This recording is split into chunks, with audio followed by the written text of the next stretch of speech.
Hello guys, magandang umaga. Samahan niyo po ako ngayon. Magluluto tayo ngayon ng pansit bihon. Magluto ako ngayon ng pansit. Ito yung aking panghalo. Sibuyas, bawang, carrots, itong aking beets, saka bell pepper na yellow. Meron din ako guys liver at saka itong chicken. Ito guys, binabad ko na yung pansit. Dalawang lang siya. Dalawang piraso ba? Ano po natin gagawin? Naglagay po ako ng olive oil. Ayan, magigisa na po tayo ng sibuyas, bawang. Unahin po natin ang liver at ang chicken. Yan, timplahan po natin ng oyster sauce at paminta. Takpan hanggang sa ma-saute ang ating karne.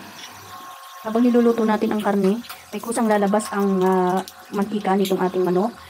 Kapag naluto na po natin ang manok, yan, ganyan po ang lalabas. Yan, parang matubig-tubig. Ilalagay na rin po natin ang gulay. Ang carrots, beans, at saka yung bell pepper. Haluin natin ng bahagya. At timplahan po natin ng toyo, oyster sauce at ng paminta. Takpan ng konting minuto. Maya-maya ilalagay na po natin itong ating repolyo.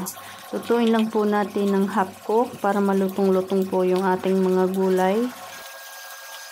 Kaluto ng gulay ay ilipat po natin sa isang malaking container itong ating gulay at iset aside. Maglalagay tayo ngayon ng tubig. Yan. Tapos lagyan na natin ng toyo, oyster sauce, at lagyan natin ng paminta. At naglagay din po ako ng chicken cube. Ayan. Haluin po natin, takpan at pakuluan. At pagka kumukulo na guys, ay ilagay na po natin yung ating pansit na binabad kanina.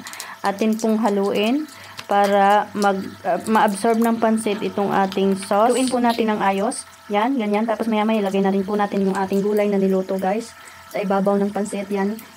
Halo-halo natin yan, mga gulay at pansit. Ayan, okay na po itong ating pansit bihon. Thank you so much for watching. Enjoy po tayo sa pagkain ng pansit. Ito po ay pwedeng ihalo sa tinapay o lagyan ng kanin. Thank you so much.